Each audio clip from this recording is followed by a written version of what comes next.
Hey guys, welcome back to another video. So today I'm going to be talking about the top 10 NBA free agents that are going to be available come tomorrow night. Let me know where you guys think they'll sign, but let's get into it. So first up, we're going to be talking about Russell Westbrook, who has bounced around the league the last couple of years, has played for the Lakers, the Clippers last season. He was actually traded to the Jazz originally before signing to the Clippers after a buyout.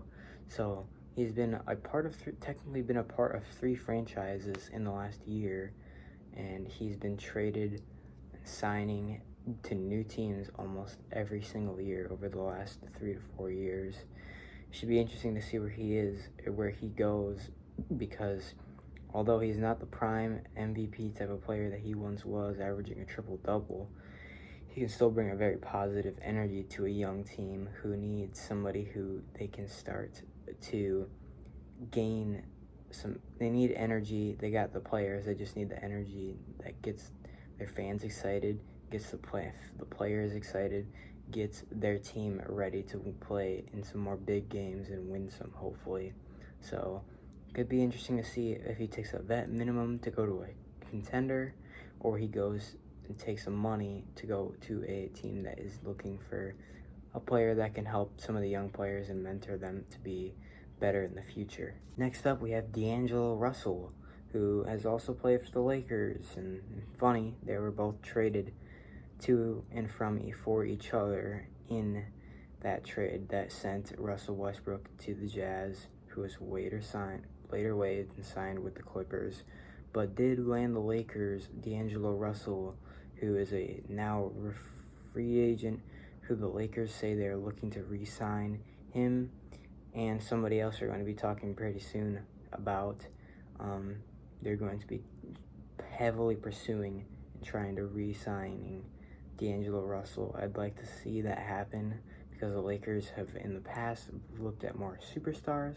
They need to start building their core around more role players that have depth and are able to shoot and space the floor for LeBron James and Anthony Davis to go ahead and be some really good players, and hopefully keep Anthony Davis healthy, because that's one of the most important parts of the Lakers. Speaking of, we have Austin Reeves, who is also a Laker, who had a very good playoff run, similar to Jordan Poole, but not as much the year before when he had an incredible pro season, who is now a Washington Wizard.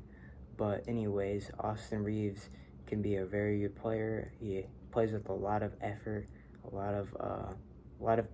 and he plays with a lot of energy.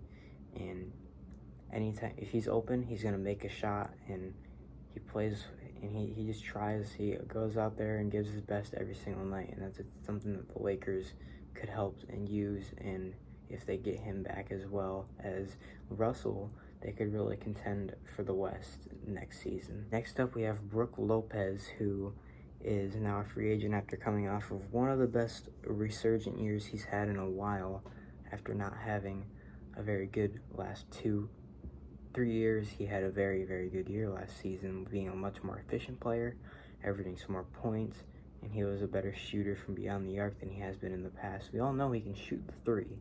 He just hasn't been as efficient as he was last year at that point on the field. So if you look at it, you could say he's probably going to go to a contender. Probably he wouldn't get that much money, but you never know. In the NBA today, players get a lot of money just because they have one good year, and teams look to take advantage of it by giving him a contract and hoping that he keeps ascending and is worth the money that he's getting paid. So next up, we have Kuzma, who has also been a very productive player over the last couple of seasons for the Washington Wizards, and he has really made a name for himself as being a reliable second option behind Bradley Beal. Not for a good team, but he is able to be a very good third or fourth option if a contender were to sign him. And if he went to a younger team that needs to keep building, he could also he could get a lot of money, and then he could go and show that he is still a very good player and he can compete with some of the young players that are coming up in this league, and that he can really make a name and make himself known to be somebody who we all thought he was going to be after the first year he was drafted. So next up, Jeremy Grant, who has spent the last few years, I should say, I'm not 100% sure on how long he has been with the Blazers, but I do know that he has been a reliable option for them behind Damian Lillard. He is averaging in the low 20s in the points per game area. Good rebounder, very good defender who can defend multiple positions, by the way. But he has really grown his game over the last few years.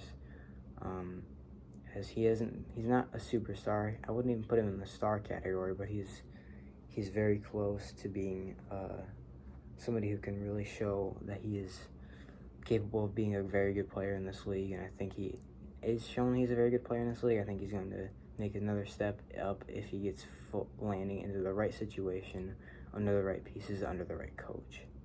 Next up, we are talking about very interesting player in Draymond Green, because he is a character. We all know he gets flagrant fouls, suspensions, he gets ejected very often.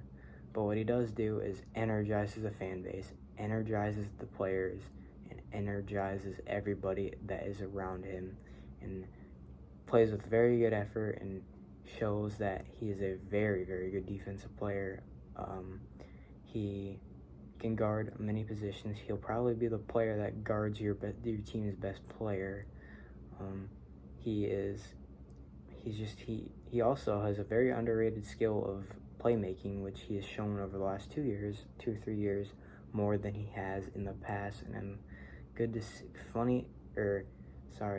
it'll be nice to see where he lands, if he goes to the Warriors again, or if he, goes ring chasing, goes to the Lakers, or if he just goes back home to the Pistons, or who knows. Wherever he goes, it should be interesting, because he's a very entertaining player to watch. Next up, we have Fred VanVleet, who has really taken a rise over the last few years and become a star in this league, being the number one in the Raptors, and he has been a very good guard over the last few years. He made a name for himself in the finals when they won the finals with Kawhi Leonard.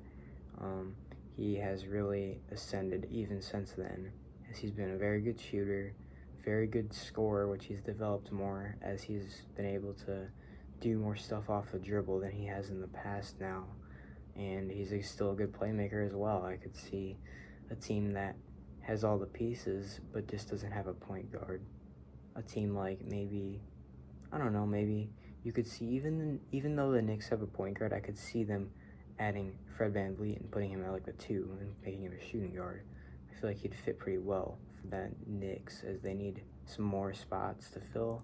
But there's a lot of teams that need shooting, as that's one of the most important parts in the NBA today.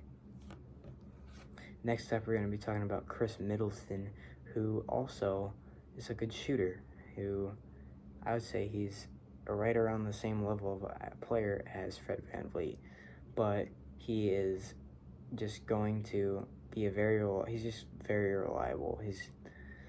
He can be a second option on pretty much any title contender, because he will do what he has to do, but he won't do too much, which you'll see a lot of players do, which is play like they're something better than they are, which Chris Middleton knows his role, and he's very good at filling it, playing it, and I like to see where he goes, as I likely see him going back to the Bucks. I think it's pretty much a lock at this point. He's going to go back to the Bucks, but if he goes somewhere else, and be pretty interesting. Maybe the Mavericks, who knows. I definitely think the Bucks will probably get him back. But the last but not least, we're talking about Kyrie Irving, who, after getting traded to the Mavericks, he is now a free agent, and I don't see him resigning with the Mavericks. I think that he's going to go somewhere where he is going to be able to contend. I think that's where he wants to go. I think that's where people want him. I think he's going to get a shorter, year contract, or at least that's what he deserves, because he has a lot of off-the-court issues over the last couple of years, especially as he has really tried to be more of a 2 or 3 option over the last 2-3 years, rather than like in the Celtics, or on the Celtics, he was the number 1 option, and I think he proves that he's now for sure a very good 2 option, a galore. He can be a number 1 on most teams, I'll give him that, but I think that he's best suited to be a very, very good number 2 on a team that is going to be contending for a title. Some team that has one very good star player but doesn't have much else. The Heat, you know what I mean? A team that just needs a guard that can just propel them to win an NBA title. I think that's what Kyrie Irving could bring to some contender. I could see that happening with a contender. And let me know where you guys think all 10 of these players will sign. Let me know if you think I got this list wrong. Do you have different top 10 free agents? I am, by the way, not counting any of the players that have already re-signed or have gotten their player or team option accepted, so they're no longer a free agent. So it should be interesting to see. Let me know what you guys think. See you guys in the next one. Bye.